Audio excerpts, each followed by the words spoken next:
My boyfriend publicly humiliated me on TikTok, calling me the most hideous girl he's ever been with before dumping me. So I disappeared without a word. This morning, after ignoring 37 missed calls, I opened my door to find him sobbing on his knees. So Derek and I have been together for almost 3 years. Met him when I was 21. He was the guy who knew how to fix the garbage disposal when it jammed. First green flag, or so I thought. We exchanged Instagrams, started texting, and the rest just kind of happened.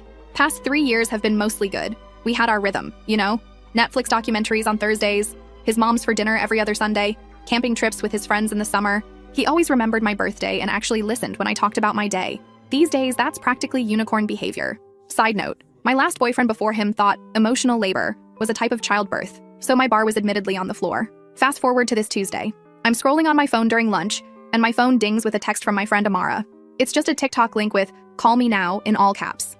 Amara's not the dramatic type. She once texted "slight issue" when her apartment was literally flooding. I click the link, and there's Derek. He's at Throwbacks, that dive bar his buddies always hang out on Mondays. I could tell by the neon Budweiser sign behind him that flickers every 7 seconds. We counted once while waiting for our order. He's clearly 6 beers deep, red-faced, arms slung around his friend Xavier. Someone off camera asks, "So rate your girlfriend, bro?" And y'all, the look on his face changed. It wasn't his normal smile. It was this weird smirk I'd never seen before, like he was about to let everyone in on some private joke. Eliana, honestly probably the most hideous girl I've ever been with, like a 4 on a good day. The bar erupts in "ohs," and someone yells, "savage!" Derek just laughs and keeps going, but she cooks really good enchiladas and never complains when I go out with the boys, so I keep her around. Low maintenance, you know? Then someone asks if he's worried I'll see the video. His response? Nah, she doesn't even know what TikTok is. Besides, thinking about upgrading soon anyway. Too much baggage. The timestamp showed it was posted at 11:43 p.m. Monday night, while I was at home doing a freaking clay mask and texting him goodnight. The video had 17,000 views. 17,000. I sat there in the break room just staring at my phone. Didn't cry, didn't scream, just felt this weird cold feeling spreading through my chest. 3 years together and this is what he actually thinks of me? The night before he'd been at my place. We'd made dinner together. We'd talked about maybe moving in when my lease ends in August. He'd kissed me goodbye and said, "Love you, babe," like it was nothing. And apparently 12 hours later, I was the hideous girlfriend he was planning to dump. I texted Amara back, "Coming over after work, don't tell anyone." Then I muted all notifications, put my phone in my bag, and somehow made it through 3 more client appointments without completely breaking down. Autopilot is weird like that.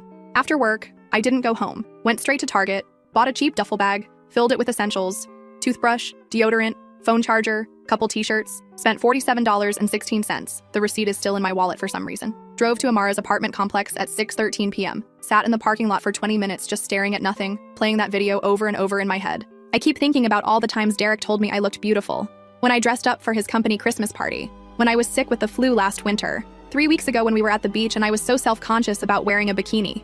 All lies? Or just things you say when you're with someone? Amara didn't ask questions when I showed up, just pointed to her couch, poured 2 glasses of the cheap rosé we drank in college, and said, "What's the plan?" That's when I decided, I'm not giving him the satisfaction of a breakup conversation. No tears, no begging, no dramatic confrontation he can tell his bros about later. I'm just going to disappear. We spent that night making a checklist. Block Derek on everything, phone, Instagram, Twitter. Change all my passwords. He knew most of them. Call out from work for the rest of the week. Tell only my mom where I really am. By midnight, Derek had texted 7 times. Normal stuff at first. "Hey, what do you want for dinner and you still coming over tonight?" By morning it was, "Where are you and why aren't you answering?" By afternoon he'd called 12 times. Not one mention of the TikTok. Not one apology. Nothing. I stayed at Amara's Wednesday and Thursday. Binged all of Love Island. Trash TV is surprisingly therapeutic when your life is imploding. Cried in the shower so Amara wouldn't hear. Ordered too much Uber Eats because neither of us felt like cooking. Friday morning, Amara went to my apartment to grab more of my clothes. Said Derek had clearly been there. Empty energy drink cans on the counter, his jacket thrown over my couch. He'd left a note taped to my door. "Call me, we need to talk." Still nothing about why we might need to talk. Like I'm supposed to just not know about the video. The TikTok mysteriously disappeared from his account on Thursday night. Too late though. It had already been screen recorded and was making rounds in our friend group. My phone was blowing up with, "Are you okay?" texts from people I haven't talked to in months. Weekend was a blur of ignoring calls from unknown numbers.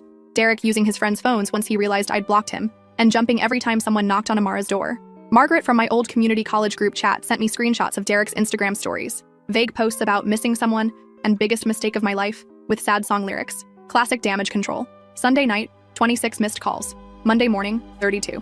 I finally went back to work on Monday. My manager hugged me when I walked in. Apparently the video had made it to her FYP too. Told me to take another day if I needed it. I said no, I needed normal. Needed to focus on something other than the dumpster fire that was my relationship. Derek showed up at the salon during my lunch break. I hid in the supply closet while my coworker told him I wasn't there. Heard his voice. That familiar low rumble I used to love, through the door. Sounded tired? Good. By Tuesday morning, exactly 1 week since I'd seen the video, the missed call count was at 37. His latest text just said, please. I needed to swing by my apartment for my mail, had a package that needed signature. Figured 8 a.m. was safe since Derek usually leaves for work at 7:30.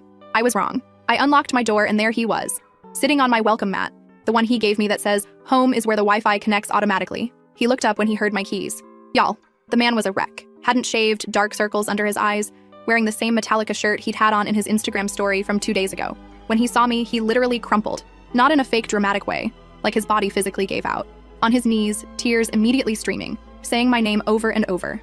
I just stood there, keys still in hand, felt nothing, then everything, then nothing again. Eliana, please, I'm so sorry. I don't know why I said those things. I was drunk, the guys were pressuring me. I never meant any of it, please just talk to me. I cut him off. I saw what you really think of me. There's nothing to talk about. Stepped around him like he was a piece of furniture, got my mail, walked back to my car. He followed me to the parking lot, still crying, still begging. Got in my car, locked the doors, drove back to Amara's. He called 5 more times before I even made it across town. So that brings us to now. It's been exactly 8 days, 4 hours, and 22 minutes since I saw that video. Since I realized the person I trusted most in the world sees me as a convenient placeholder until something better comes along. I don't know what happens next. Part of me, a small stupid part, misses him. Misses the routine. Misses believing I was loved. I keep replaying his words from the video. Hideous. Upgrade. So casual. So cruel. 3 years together and that's what I'm worth? We'll update when there's more to tell. For now, I'm just taking it one day at a time. First update. Y'all remember me? The girl whose boyfriend of 3 years called her hideous on TikTok and then had the audacity to act shocked when she disappeared? Yeah, that's still me, unfortunately. First of all, thank you for all the support on my last post. It's been exactly 17 days since I saw that video, and 9 days since Derek showed up crying on my doorstep. Let me tell you, things have gotten weird. So after I left Derek in the parking lot that morning, Tuesday 8:43 a.m. according to my car's timestamp, I drove straight back to Amara's place in full zombie mode. The whole drive, my phone kept lighting up with calls. Derek had apparently moved on to using his mom's phone to reach me, which is a special kind of desperate. When I got back to Amara's, I just sat in her kitchen staring at the faded, live laugh tequila magnet on her fridge. I couldn't cry anymore. It was like my emotions had finally reached their data limit for the month. Amara came home from her shift around 2 p.m. and found me in the exact same position, still in my coat. She just sighed, handed me a White Claw from the fridge, lime, the superior flavor, and said something that actually made me think. She asked if I'd been noticing red flags with Derek all along, but had just been filtering them out. At first, I was defensive. Derek and I had a good relationship. He remembered my birthday. He watched The Bachelor with me even though he hated it. He never complained when my hair clogged the shower drain. The bar is literally in hell these days, and I thought he was clearing it with room to spare. But then, Amara started asking specific questions. Did Derek ever make jokes about my appearance before? Well, there was that time he said my favorite jeans made me look kind of wide, but in a cute way. And when I got highlights last summer, he asked if the salon meant to make them that brassy. And he did have a weird habit of pointing out celebrities he found attractive. Always the super thin, no makeup types who look nothing like me. Did Derek support my goals? I mean, he said he was proud when I got promoted last year, but also suggested maybe I shouldn't take it because the stress might be too much. When I talked about maybe going back to school someday, he always changed the subject to how expensive it would be. Did Derek have equal standards for our relationship? Thinking about it? Not really. If I was 15 minutes late meeting him, I'd get a series of increasingly annoyed texts, but he could cancel plans last minute to hang with the boys, and I was supposed to be cool with it. By the time we finished our White Claws, I had this sinking feeling in my stomach. The TikTok wasn't some bizarre out-of-character moment. It was just the first time I'd seen what had been there all along, without the filter of wanting to believe we were perfect. That night, Derek escalated to a new level. At exactly 9:17 p.m., Amara's doorbell rang. We both froze like we'd been caught committing a crime. Through the peephole, Derek, holding the saddest-looking grocery store flowers I've ever seen. Amara went full mama bear mode. She opened the door just enough to block the view inside and told him I wasn't there. I could hear his voice cracking as he begged her to just let him talk to me for 5 minutes. Said he hadn't slept in days. Said he'd lost 7 pounds. Said he'd do anything to fix this. After Amara finally got him to leave, she found a handwritten letter he'd slipped under the door. 8 pages. 8. Front and back. I have to admit, I read it twice. It was a lot. Tear stains on the paper. Promises to spend the rest of my life making this up to you. Explanations about how he was drunk, how his friends were peer pressuring him, how he'd been having a bad day at work. Classic deflection bingo. But one line actually got to me. I said those horrible things because I'm insecure and afraid you'll realize you're too good for me. For about 20 minutes, I actually considered calling him. That's how messed up my brain was. Like, he humiliated me publicly, and I was feeling bad for him. Thankfully, Amara's Wi-Fi chose that exact moment to crash. Classic Thursday night Xfinity outage. So we couldn't even stream anything. Instead, we ended up going through old photos on my phone, and that's when I had my first real epiphany. In literally every picture of Derek and me together from the past year, I'm looking at him with this big smile, and he's either looking at his phone or off to the side or making some stupid face. Not a single one where he's looking at me the way I'm looking at him. How did I never notice that before? Friday morning brought a new development. My brother Miguel called to tell me that Derek had shown up at his apartment at 7 a.m., asking if he knew where I was. Miguel, being the overprotective brother he is, told Derek that if he came by again, they'd be having a different kind of conversation. Dramatic, but I appreciate the sentiment. By that point, I was actually starting to feel smothered by all of Derek's attempts to contact me. It wasn't romantic. It was uncomfortable. So I did something I'd been avoiding. I drafted a text. Simple, direct. No room for misinterpretation. I need space. Please stop contacting me, my friends, and my family. I'll reach out if I'm ready to talk. Sent it at 10:22 a.m. Immediately turned my phone off for 3 hours because I couldn't handle seeing his response. When I finally checked again, there were 5 paragraphs waiting for me. The gist? He understood. He'd respect my boundaries. He'd wait forever if that's what it took. Followed immediately by 3 more texts asking when forever might end and if we could please just meet for coffee next week. So much for respecting boundaries. The weekend was actually peaceful. Amara's roommate Margaret was out of town visiting her parents, so we had the place to ourselves. We ordered in, did face masks, watched all 3 Magic Mike movies. For the plot, obviously. And I went a full 24 hours without checking my phone. It felt like coming up for air after being underwater. Sunday night, though, things took another turn. I was scrolling through Instagram before bed. Bad habit, I know, when I saw it. Derek had posted a video. Not just any video. A public apology. To me. Tagged me in it and everything. 4 minutes and 27 seconds of him sitting in his car, looking directly at the camera with red-rimmed eyes, telling everyone who saw that horrible TikTok how sorry he was, how much he regrets hurting the most beautiful person inside and out that he's ever known, and how he's learning to be a better man. The comments were a mess. Some people praising him for taking accountability. Barf. Others calling him out for making my humiliation about him again. His buddy Xavier commenting, "Stay strong, bro," like Derek was the victim here. I couldn't sleep after that. Kept thinking about how even his apology was public. Even his supposed rock-bottom moment was carefully filmed, probably with multiple takes, posted at optimal engagement hours, 8 p.m. on a Sunday. Monday morning, I decided I needed to go back to my own apartment. Amara had been amazing, but I couldn't hide at her place forever. Plus, her hot water heater had been acting up all weekend, and cold showers in February are not the vibe. As I was packing up my duffel bag, my phone pinged with a Venmo notification. Derek had sent me $300 with the note, "For the anniversary dinner we'll never have. Our 3-year anniversary would have been next week." I sent it back immediately, then blocked him on Venmo too. The drive back to my apartment felt like going to a job interview I knew I'd bomb. Every red light had me checking my rearview mirror, half expecting to see Derek's car pull up behind me.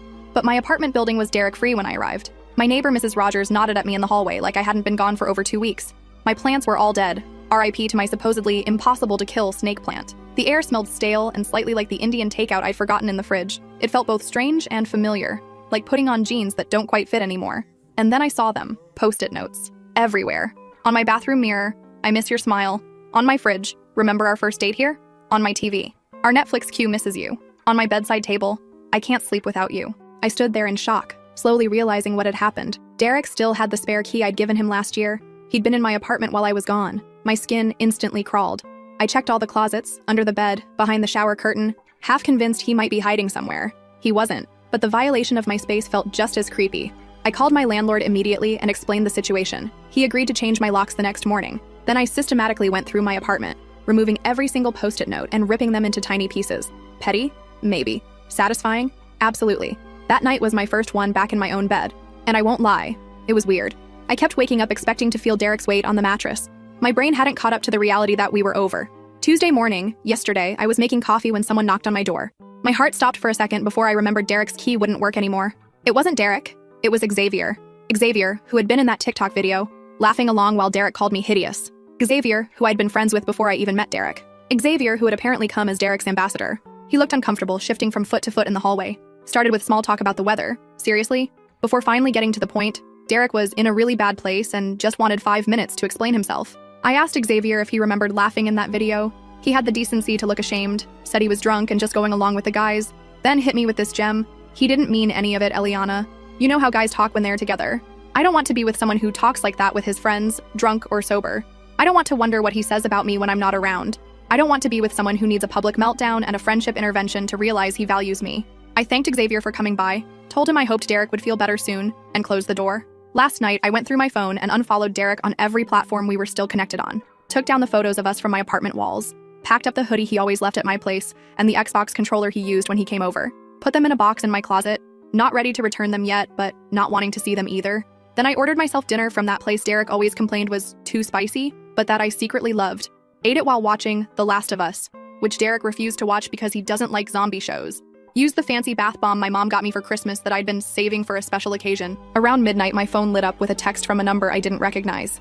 "It's Derek. Please don't block this number. I just need to know one thing. Did those 3 years mean anything to you? Because they were everything to me." I stared at those words for a long time. 3 years. 3 years of inside jokes and holiday dinners and lazy Sunday mornings. 3 years of building a life I thought we'd share forever. And also 3 years of small criticisms dressed as jokes. 3 years of walking on eggshells around his moods. 3 years of making myself smaller to make him comfortable. I didn't reply. Just added the number to my blocked list and turned off my phone. This morning, I woke up and did something I haven't done in 2.5 weeks. I made a plan for me. Not a reaction to Derek, not a hiding strategy, just a normal day for myself. But as I was heading out to grab coffee, I saw something that stopped me cold. Derek's profile picture on Instagram had changed to a photo of us. From last summer at his cousin's wedding, my head on his shoulder, both of us smiling. It shouldn't matter. It shouldn't affect me at all. But it did. We'll update again when there's more to tell. For now, I'm taking it day by day and remembering what my grandma always said. Sometimes the trash takes itself out. Second update. Y'all, I wasn't planning on updating so soon, but the past week has been a lot, and I need to process. It's been exactly 32 days since I saw that video. 1 month of rebuilding my life without someone who I thought was my future. And honestly, some days are better than others. The weirdest thing happened last Saturday. I was at Target, my emotional support store, don't judge, picking up some new sheets because I finally decided to get rid of the gray ones Derek always said brought out the blue in his eyes. Gag. I was debating between sage green and terracotta when I noticed a woman staring at me from the end of the aisle. At first, I thought maybe I had something on my face or toilet paper stuck to my shoe. Wouldn't be the first time. But then she walked over, looking super uncomfortable, and asked if I was the girl from Derek's TikTok. My stomach instantly knotted up. It's one thing to be humiliated online. It's another to be recognized by strangers at Target on a random Saturday while wearing no makeup and yesterday's messy bun. Before I could even respond, she launched into this awkward apology, saying she'd been one of the people who commented something mean on the original video but felt terrible after seeing Derek's public apology and realized how wrong cyberbullying is. Her exact words. I just stood there clutching my terracotta sheets, decision made by panic apparently, while the stranger had her character development moment in the home goods section. When she finally stopped talking, I managed to say thanks, it's fine, good talk, and speed walk to checkout. Sat in my car for 20 minutes afterward with the AC blasting even though it was only 62 degrees outside. That's when it hit me. I'm not just Eliana anymore. To some people, I'm the girl from the TikTok. My humiliation has become my identifier, and that realization made me angry in a way I hadn't felt before. Not sad angry like I'd been for weeks. Pure, energizing, get shit done angry. Sunday morning, I woke up at 6:13 a.m., couldn't sleep, and made a list in my notes app. Cut my hair. Always wanted to try a lob, but Derek liked it long. Join that kickboxing class Amara keeps talking about. Finally apply for that certificate program I've been putting off. Redecorate my bedroom. No more masculine-friendly color scheme. Download a dating app. By 11 a.m., I'd already crossed off number 1. Walked into Supercuts without an appointment. Living dangerously LOL. And chopped off 7 inches of hair. The stylist kept asking if I was sure. If I needed more time to think about it. If someone had talked me into it. Told her nope. Just needed a change. She didn't need to know I was mentally naming each snip of the scissors after something Derek had said to me over the years. You'd look better with more defined eyebrows. Snip. No guy wants a girl who eats more than him. Snip. Your laugh is kinda loud sometimes. Snip. When she spun me around to see the final result, I barely recognized myself. In a good way. My neck felt lighter. My head felt lighter. Hell, my whole being felt lighter. Posted a selfie on Instagram when I got home. Just me with my new hair, sunlight from my kitchen window, and the caption, "New month, new me." Within an hour, it had 87 likes, including from Xavier and 2 of Derek's other friends. Petty satisfaction? Maybe. But I'll take the small wins.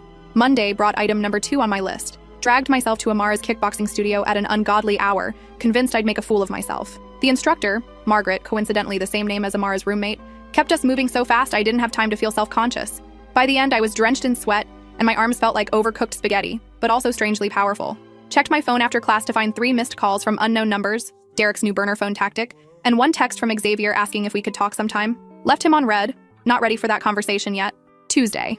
I finally tackled item number 3 and applied for that digital marketing certificate I've been considering for ages. Derek always said it was a waste of money since I already have a stable job. Took me 43 minutes to fill out the application, another 20 to write the short personal statement, and about 3 seconds to hit submit before I could overthink it. Had a mini panic attack immediately after, wondering if I was making a huge mistake. Called my mom, who talked me down in her usual way. Half encouragement, half, "I don't understand why you're complicating your life, but I support you anyway." Wednesday was when things got intense. I was at the grocery store when my phone started blowing up with texts from Amara. "Call me now. Derek is on Instagram Live. He's talking about you. It's bad." I abandoned my cart in the middle of the cereal aisle, sorry, underpaid grocery store workers, and ran to my car to watch the train wreck. Sure enough, there was Derek, clearly drunk at 2 p.m. on a Wednesday. red-faced and slurring, talking directly to the camera about how he'd lost the love of his life and didn't know how to go on. The comments were rolling in fast, mostly people telling him to get help or turn off the live, but he just kept going, reading some comments aloud and ignoring others. Then he said something that made my blood freeze. "I know she's watching this. Eliana, I'm coming over tonight. We need to talk this out. I'm not taking no for an answer anymore." I immediately called Amara in full panic mode. She offered to come stay with me, but I ended up calling my brother Miguel instead. He's closer to my apartment and, frankly, more intimidating if Derek actually showed up. Miguel arrived at 5:30 p.m. with his girlfriend Tanya and enough overnight stuff for a week. Told me not to argue, they were staying until this dude gets the message. Made himself at home on my couch, connected his Nintendo Switch to my TV, and proceeded to act like this was all totally normal. By 8 p.m., I'd almost convinced myself Derek's threat was just drunk talk. By 9 p.m., I was starting to relax. By 9:47 p.m., the doorbell rang. Miguel answered while Tanya and I stood back. I could hear Derek's voice, slurred and emotional, demanding to see me. Miguel's responses were low and calm. I couldn't make out the words, but the tone was clear.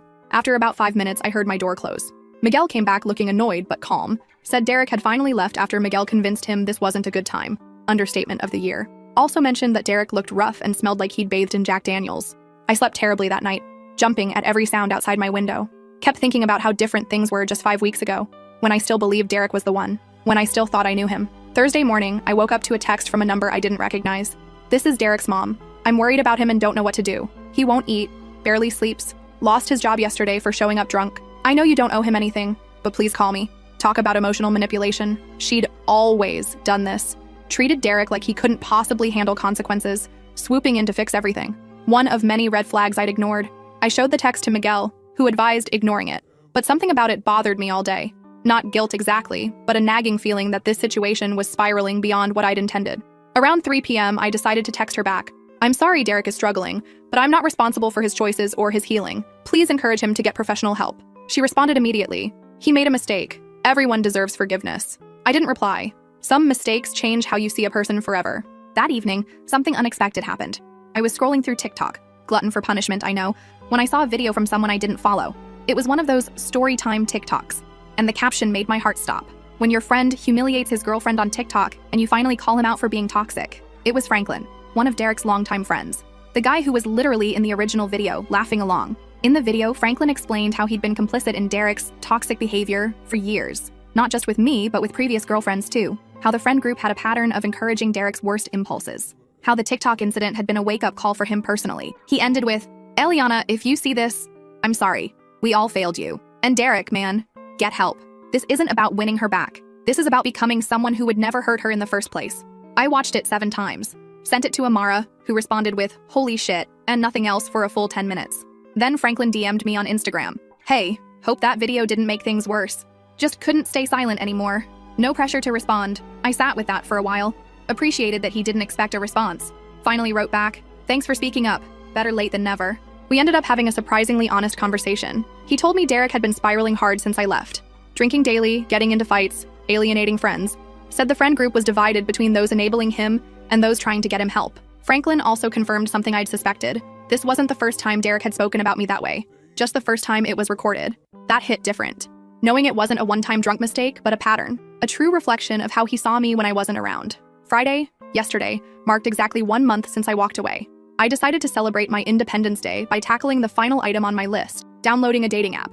Not because I'm ready to date, God no, but because I wanted to remind myself that Derek isn't the only option in the universe. That there's a whole world of people who might appreciate me without secretly tearing me down. Setting up my profile felt weirdly vulnerable. Choosing photos where I actually liked how I looked. Writing a bio that was authentically me, not curated to appeal to one specific person's preferences. Like stretching muscles I'd forgotten I had. I had just finished setting up my profile when my phone rang. Another unknown number. I almost declined it automatically, assuming it was Derek with yet another burner phone. But something made me answer. It wasn't Derek. It was his friend Xavier.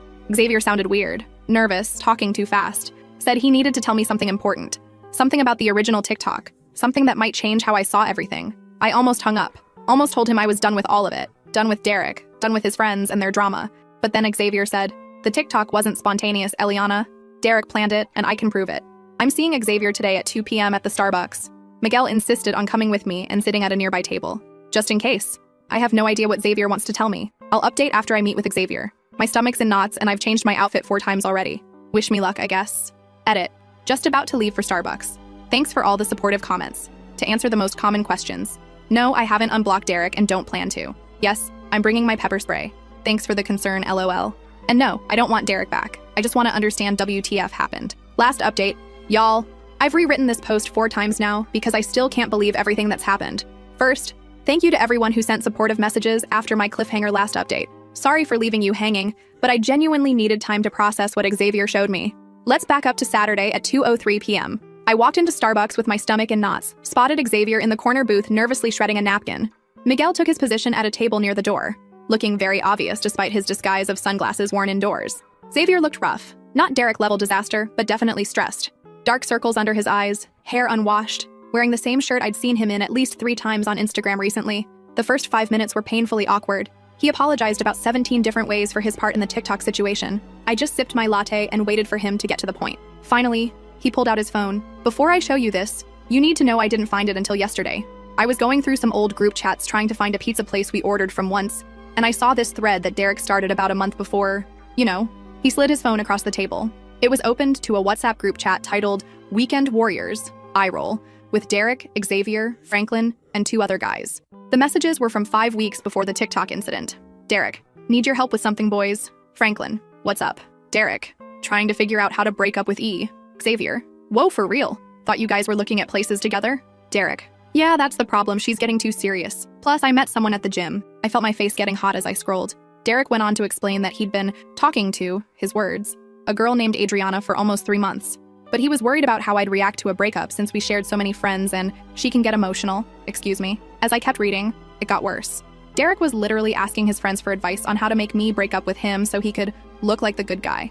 Their suggestions ranged from gradually becoming more distant to picking fights over nothing to, and this is what made me nearly drop the phone, just be an asshole on social media so she sees it and dumps you. The last message in the thread was from Derek. TikTok might be the move. She never checks it anyway. I looked up at Xavier, who couldn't meet my eyes. Why show me this now? I asked. He explained that after our last conversation, he'd been feeling increasingly guilty about his part in everything. Said he'd assumed the TikTok was just drunk stupidity, not a calculated move. Didn't know about Adriana until he found these messages. Derek's been lying to everyone, Xavier said, telling us how heartbroken he is, how he made the biggest mistake of his life. Meanwhile, he's still texting Adriana. I saw them together at Chipotle yesterday. It was like the final puzzle piece clicking into place. The TikTok wasn't a drunken mistake, it was deliberate. Just a plan that backfired when I disappeared instead of confronting him. I sat there for a moment, trying to process the fact that not only had Derek intentionally humiliated me online, but he'd done it to escape our relationship and be with someone else. And now he was playing the devastated boyfriend role to save face with everyone. I thanked Xavier for showing me the truth, then walked out of Starbucks with Miguel trailing behind, asking 70 questions I wasn't ready to answer. That night, I made a decision. After 37 days of silence, I was going to talk to Derek, on my terms. Not to get back together, that ship had sailed, hit an iceberg, and sunk to the bottom of the ocean, but to let him know that I knew everything. Sunday morning at exactly 10 a.m., I texted Derek from my real number. We need to talk, today, 2 p.m., Java Hut on Main, don't be late. He responded within 12 seconds. I'll be there. Thank you, Eliana, I love you. Spoiler alert, he does not in fact love me. I spent the next 3 hours oscillating between absolute certainty and complete panic. Changed my outfit 4 times. Practiced what I wanted to say in the mirror like I was preparing for a job interview. Called Amara twice to talk me off the ledge. Arrived at Java Hut 20 minutes early to secure the corner table with my back to the wall. Tactical positioning. Ordered a chai latte I had zero intention of actually drinking. Derek walked in at 1:58 p.m., scanning the cafe until he spotted me. He looked better than I expected. Showered, shaved, wearing the blue button down I'd given him. For a split second, my heart did that familiar flip it always did when I saw him. Then I remembered the WhatsApp messages. He reached for a hug, which I avoided by gesturing to the chair across from me. His face fell, but he sat down, launched immediately into what sounded like a rehearsed speech about how sorry he was, how much he missed me, how the past month had been the worst of his life. I let him talk for exactly 2 minutes. Then I placed my phone screen up between us, open to the screenshots Xavier had sent me of the group chat. So, who's Adriana? I asked. The look on his face, y'all. It was like watching someone get hit with a taser. His mouth opened and closed like a fish gasping for air. Xavier shouldn't have. Just tell me the truth, Derek, for once. The next 20 minutes were illuminating. Once he realized he was caught, the apologies stopped, and the excuses started. Adriana was just a friend at first. Sure, Jan. He'd been confused about our relationship for months. He thought 3 years was too long to be with one person in your 20s. The TikTok was stupid, but he never thought I'd see it. I panicked when you disappeared, he admitted. I realized I'd made a huge mistake. Adriana wasn't worth losing you over. That's when it clicked. He wasn't devastated about hurting me. He was devastated about looking like the bad guy, about losing control of the narrative, about everyone knowing what he'd done. I took a sip of my cold chai and said the words I'd been practicing all morning. I'm not here to get back together, Derek. I'm here to tell you that I know everything, and I'm done. Don't contact me, my friends, or my family again. We're over. His eyes welled up with tears that I'm now 99% sure were performative. But I love you, he said. We can fix this. I'll do anything. If you loved me, you wouldn't have spent 3 months planning how to humiliate me so you could be with someone else. I stood up, gathering my purse and jacket. That's when he played his final card, one I wasn't expecting. I broke the lease on my apartment, he blurted out. I've been staying with my mom. I thought we'd be moving in together next month like we planned. For a brief, insane moment, I felt guilty. Like I was the one ruining his life. Then I remembered the cold calculation of those messages, planning exactly how to break my heart in the most public way possible. You should call Adriana, I said. I'm sure she has room at her place. And then I walked out. No dramatic exit, no scene, just done. He texted 17 times in the next 2 hours, switching from apologetic to angry to desperate and back again. I didn't reply to any of them, just took screenshots and sent them to Amara with the caption, "The audacity continues." Around noon, my phone lit up with a text from an unknown number. My first thought was, here we go again, but it wasn't Derek. It was Adriana. Hi, Eliana. You don't know me, but I think we need to talk. Derek's been telling me one story and apparently telling you another. We met for coffee that afternoon. I've consumed enough caffeine this week to power a small city. Turns out, Adriana had no idea Derek had a girlfriend until 2 weeks ago, when she saw his public apology TikTok. He'd told her he was single, had been for months, and was dealing with a crazy ex who couldn't let go. Sound familiar? The craziest part? She's actually nice. We ended up talking for 3 hours, comparing notes on Derek's lies. She showed me texts where he was telling her he loved her. The same day he was leaving sobbing voicemails on my phone. By the end of our conversation, we were following each other on Instagram and had made tentative plans to check out a new wine bar that's opening next month. Trust issues, solidarity, I guess. That night, I finally did something I'd been putting off. I unblocked Derek on Instagram, just temporarily, and went to his profile. His story from 3 hours earlier was a black screen with the song Glimpse of Us playing, Joji's sad boy anthem, so on brand, and the text, "Sometimes you don't know what you have until it's gone." His profile picture was still us from last summer. His most recent post? A throwback photo of us from our 2nd anniversary with the caption, "I'd give anything to go back." Meanwhile, Adriana had sent me screenshots of him texting her that same day, asking if she wanted to hang out later. I've never felt more certain of a decision in my life. Yesterday marked exactly 40 days since I discovered the TikTok. 6 weeks of pain, anger, confusion, and finally, clarity.